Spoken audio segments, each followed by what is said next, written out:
On day 14 of this conflict, Mr. Secretary, day 14, nearly 5 months ago, you stated that Iran's military had been, quote, destroyed and, quote, made combat ineffective. That was on day 14 of the war. Was that an accurate statement?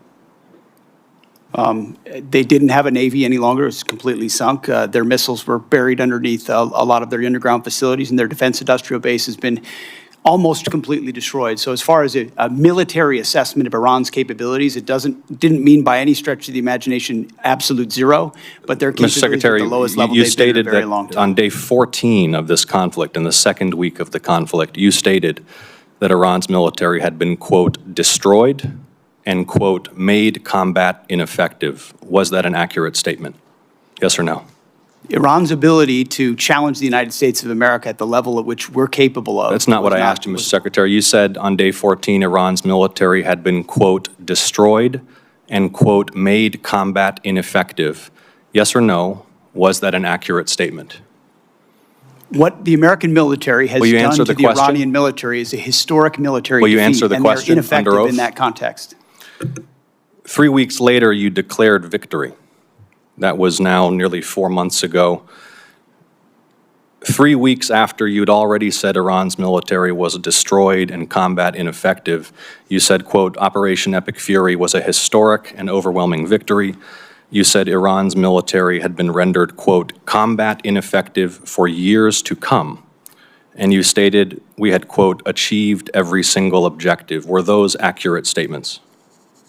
It certainly was, on behalf of the men and women in uniform, a historic military victory over Iran. Had Iran's military been rendered, quote, combat ineffective for years to come? That was a statement that you made 4 months ago. They had 160 naval vessels You need in to the answer Blue Water the questions, Navy, Mr. and they're gone. Secretary. Their Air Force is 4 months completely ago. combat ineffective, You and they said don't 4 have a months defense ago. industrial base. Excuse So me, Mr. describe to me a country Secretary. that doesn't have an Air Force, a Navy, or a defense industrial base, and I will describe Secretary. to you a country that does not have an effective Mr. military. Secretary, you It stated- can lob missiles. Mr. Secretary, you stated missiles, 4 but it's months not a ago combat-effective that Iran's military. military had been rendered, quote, combat ineffective for years to come.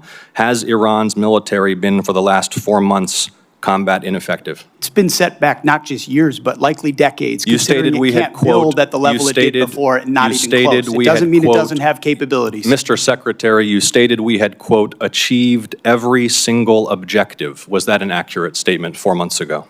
The main objective of this was to ensure that Iran never gets a nuclear weapon. Their main sites were obliterated. We're watching over them, and we're holding that issue. If they don't give them up at the table, there's other ways we can take them away. Early in the conflict Iran will on never day have a 3, nuclear Mr. weapon. Secretary, early in the conflict, day 3, you said one of those core objectives was to, quote, destroy the missile threat, and as you restated on day 5, to, quote, obliterate Iran's missiles and drones. Those were clearly and repeatedly stated core objectives of the campaign, which 4 months ago you declared had been completed victoriously with every single objective achieved.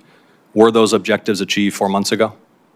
No one ever stated that every single missile was gone. Ultimately, combat ineffective means they're not able to dig them out of their UGFs and shoot Had at the us. missile It threat doesn't mean they been don't have defeated underground 4 months facilities ago? where they put missiles in them and hold on to them because they're the world's largest state sponsor of terrorism. So we never expected they would stop having capabilities to shoot. The question is at scale against an opponent like the United States of America, which went toe-to-toe with them, and Iran couldn't. You stated on March 8th, day 9 of the war, on 60 Minutes, you assured the American people of Iranian surrender. Does that remain your prediction? Ultimately, Iran will never have a nuclear weapon to threaten the United States of America. That has been the objective, and it remains so. So just to review, you will not answer whether your statement made on the 14th day of the war that Iran's military had been, quote, destroyed and made combat ineffective was a truthful statement to the American people as you sit here and ask for tens of billions more for the conflict. Senator's time has Had a expired. historic and effective military campaign against the largest state sponsor of terrorism. Won't answer the question. They never Senator get a Peters nuclear weapon, Senator. is